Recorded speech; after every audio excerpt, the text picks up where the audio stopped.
Yeah, I know what you're thinking. You can get a job in the Middle East simply by trying or by magic, through others, or by fluke. Remember that competition is everywhere. Some here, some there, but bam! Loy Machedo is the best.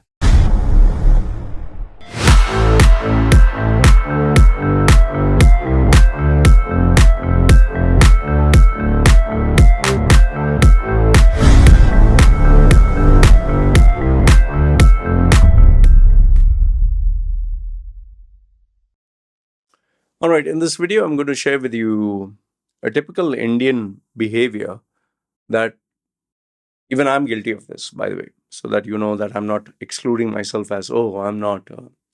It's a very typical Indian behavior of Indians when they go to parties, when they go to events, especially networking events. And this is something you really should not do. Really should not do. Okay? Feel free to put your thoughts and comments down below and tell me if you think I'm right, I'm wrong. Okay. For those of you who are new to my channel, my name is Loy Machedo. I'm a personal branding strategist. I help people get well-paying jobs in the Middle East, UAE, especially Dubai, and people book my services for personal and professional coaching. Okay, details are put down below in the description. Now, here is a typical scenario of an Indian, let's say Indian family, okay, going to a party. What they generally tend to do, you can correct me if I'm right or wrong. The father will tell the wife and the children, don't eat today. We are going to this party. You can eat all you want there. So, because it's buffet, don't eat. When we go there, we will eat. Okay. And it's very good food. So they make sure that they remain hungry. Okay. Why? Because you're getting new food, delicious food, might as well capitalize on that. That is number one. And this has happened in my family. The second thing is, normally, Indian man is like the head of the house. And then you have the wife and kids who are in a hierarchical structure lower. So when they go there at the party, you'll see the man dressed up in a suit and tie, and the kid is made to dress up like him only. He's look like a mini version of him. He wants to show my products. See, 1, 2, 3, 4, plus my wife. Good model. And if she is bloated because of age and giving birth to children, she'll hide it by putting makeup like a clown. Most of them do not know how to put makeup. I'm not saying all, majority of the middle class Indians.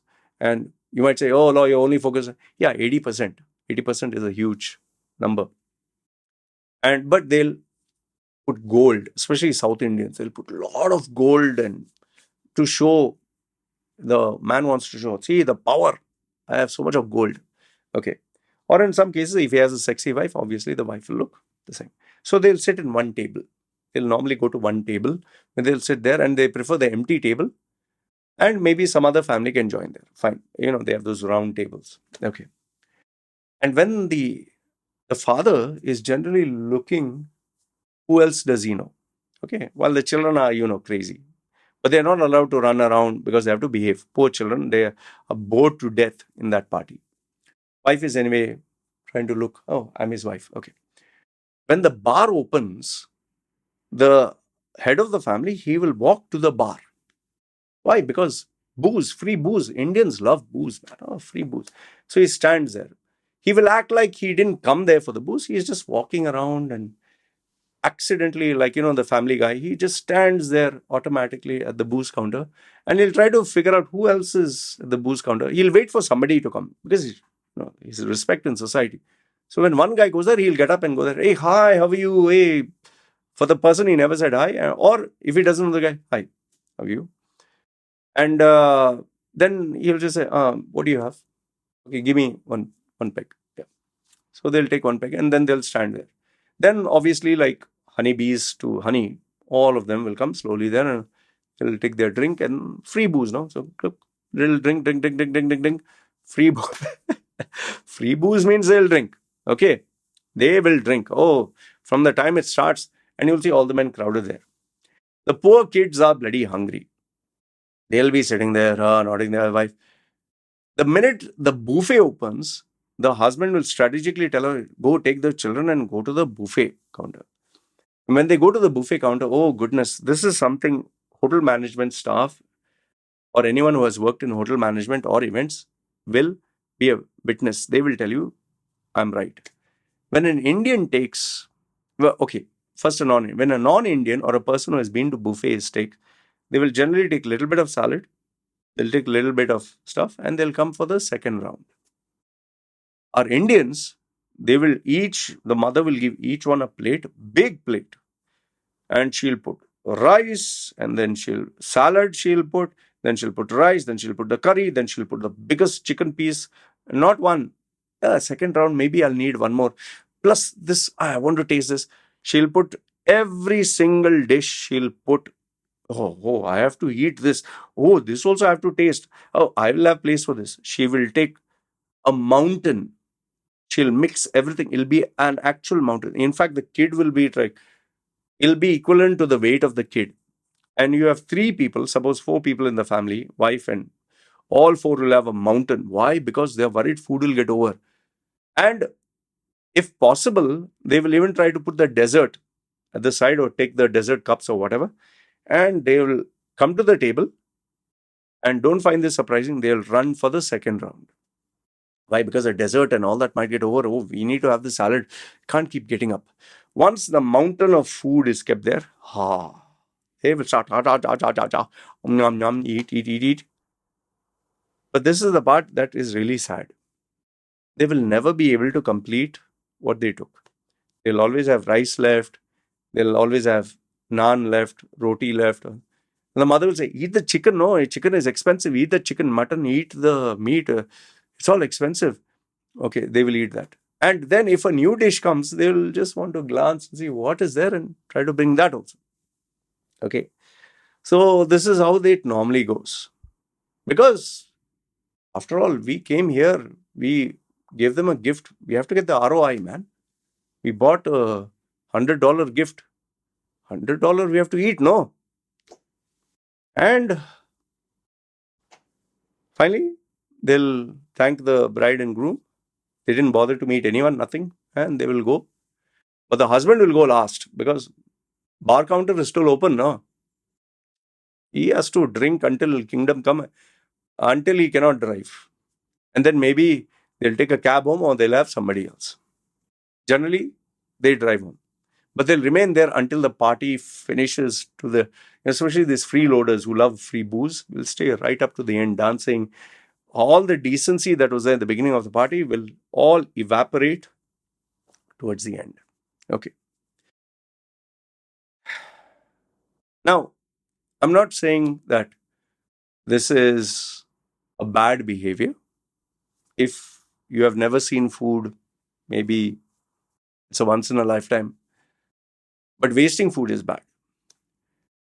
However, even though I say this is not a bad behavior, this is not a recommended behavior because it looks really cheap. It looks like you've never seen food. Yes, delicious food is nice. And let me be the first one to tell you, I have done it. My mother has done it. My stepfather has done it. Nobody taught me. And we would never go for many buffets. But whenever we would go, this is how we do it. In fact, the hotel staff would say, wait, you can come second round. Don't waste the food. We have had people at the events, guys, relax. Take little. Don't take so much. You'll waste the food. But this you learn only if you obviously keep going to more events and more places. Otherwise, you're going to repeat the same stuff again and again. And the children obviously copy what you do. So I would just suggest, this is my suggestion to you guys, if you are ever going to go to a party,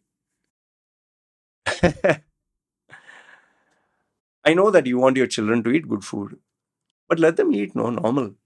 And when they go there, I'm not saying feed them until they go there. Plan it out in such a way that when they go there, they eat a little bit. Okay, but don't starve them, otherwise they'll feel tired. With regards to you, I don't know about alcoholic drinkers. I'm not one, so I wouldn't know. But I do know that there are majority of people, when they get free booze, they would love to drink free booze, especially expensive booze. They would love to drink that. I guess you can't control this. And then there are people who, if they get free booze, they'll stay right up to the end, 4 o'clock, 5 o'clock. Okay, till the party closes. I would just say that sometimes you need to evaluate, is your self-respect more important or is this free booze more important? And lastly, for the man and woman, if you really cannot afford hotel food like that, And that is something. Don't starve yourself to such an extent that you go mad. But on the other hand, if you do want to starve yourself and want to eat that as much as possible, take little bit. Take little bit, 2, 3 small dollops. Complete your plate, finish everything, leave your plate, then go for the second round. Trust me, the hotel food does not get over. And if it does get over, let's assume in a worst case scenario, it does get over, you did get something. You can always order, man. It costs you a few bucks extra. So please, my request to my Indian brothers, sisters, whom said, don't act like you've never seen food in your life. And please, to those tourists who keep traveling and yes, go to exotic locations and you see food in buffet, I literally seen there are signboards kept there. Please do not put food, especially when they know Indians are coming. They will not put Indians because obviously social media they'll get banned. But this has been a fact. Many Indians, ladies, they will put bread, croissant, sweets in their bag, in their handbag. Some will even take the cutlery. Some will even take tissue. My mother used to take. My mother used to take tissue. I could never understand why she took tissue and the cutlery. And sometimes the caboose bread, she would take that. I said, why are you taking all that? She would say, we can eat at home. Okay. And the cost for that was hardly $1. Yeah. As to like, I guess she came from very scarce mentality and she's afraid it will not be there. So when you do travel abroad and you do enjoy the food, don't break the rules. Don't do something where you have to hide and look around and do it. Cameras are everywhere.